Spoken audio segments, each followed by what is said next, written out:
A lot of my videos blew up on TikTok today when I was talking about the chilling adventures of Sabrina and certain characters in the comments. Long story short, as y'all know, the pictures are graphic. I forgot to edit some of the bodies out, and they do show pretty much everything. So what I'm going to do is, as I post on TikTok from now on, I'm going to re-upload some of my videos onto my YouTube channel so you guys can get them loud, live, and live in color and unfiltered. Like, comment, subscribe, and here are the videos that I got taken down today in their full entirety.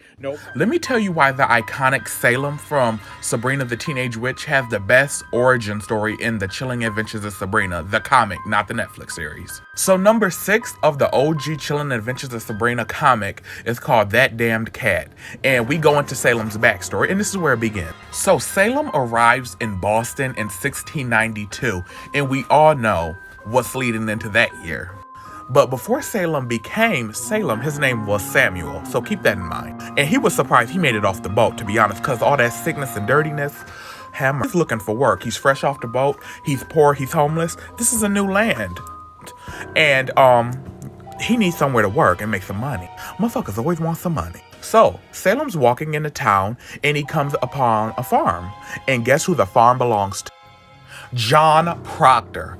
All my hosts who love history and the Salem witch trials, or even love Arthur Miller's The Crucible, we are going crazy right now. This is fucking John Proctor.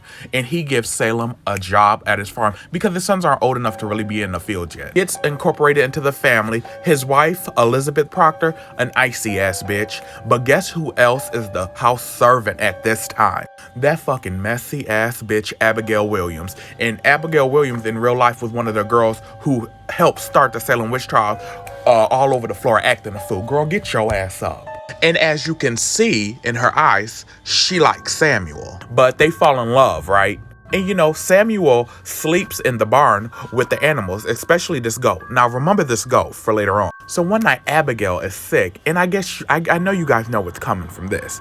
This bitch is sick. She is with the child. And when Samuel finds out, he responds like any colonial fuckboy. He says, you know, go to a remote place before anybody sees you because we are not married, and you know that's frowned upon in those times. And do with the baby what you will, aka get rid of the baby. And she is flabbergasted because she's like, you had no problem churning my butter, but now that we're making butter sticks, you don't want to have them? And Samuel, aka Salem, is like, children die every day, Abigail. Many of them die in childbirth. And she spits on this bitch. And let me tell you something, that was justified. That's the only time I agree with this messy ass bitch. And in the fiery pits of rage, she says, I curse you, Samuel. I curse the day you came here. But it gets even deeper. So Abigail leaves to go take care of her aunt in New Hampshire for a couple months, or so it seems. And that weekend, he goes to Sunday service, and of course, they're preaching fire and brimstone. And the town girls are gossiping because they know. So then one of the town girls come up to Samuel and asks to help ease his broken heart and meet tonight. And that messy bitch is Mercy Lewis. So Mercy Lewis, another messy bitch from history, is like, Salem, let me help ease your broken heart. Meet me in the woods tonight. And of course, him leading with his and not his mind, he agrees to it. And pretty much, you know, Mercy Lewis is all like, honey, love in my eyes, hate in my heart, bitch, because you did my best friend bogus. So Samuel, aka Salem, walks into the woods and he sees Mercy Lewis with her back towards him.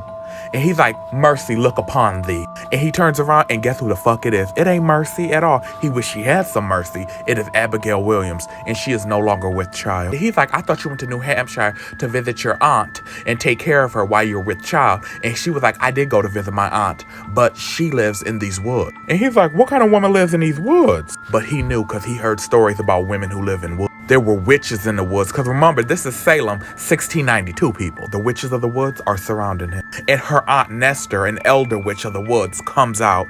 And pretty much Abigail says, you ruined me for the man I was supposed to marry. He was like, who the fuck was you supposed to marry? Meanwhile, aunt, I need you to get a magical BBL. Remember the goat I told you guys about earlier? Well, surprise, that was the devil, aka the Dark Lord. And you know, for witches to give their souls to the Dark Lord and become full witches, they have to be virginal. Since when did he give a fuck? That seemed more like some Christian shit. And she pretty much tell him, since I wasn't a virgin upon giving my life to the devil, you know what? I had to give him some fresh virginal blood, and it was our baby. And he called her a monster witch, a devil's whore. And she's like, better his whore than your whore. And she was like, now let's find a punishment fitting of your crime, Samuel. And these hoes begin to levitate. And Abigail tells him, you're mad at me for giving our baby to the devil. However, you would have had me drown our baby like a basket of kittens. And then inspiration hits. Aunt Nestor says, we'll make him one then.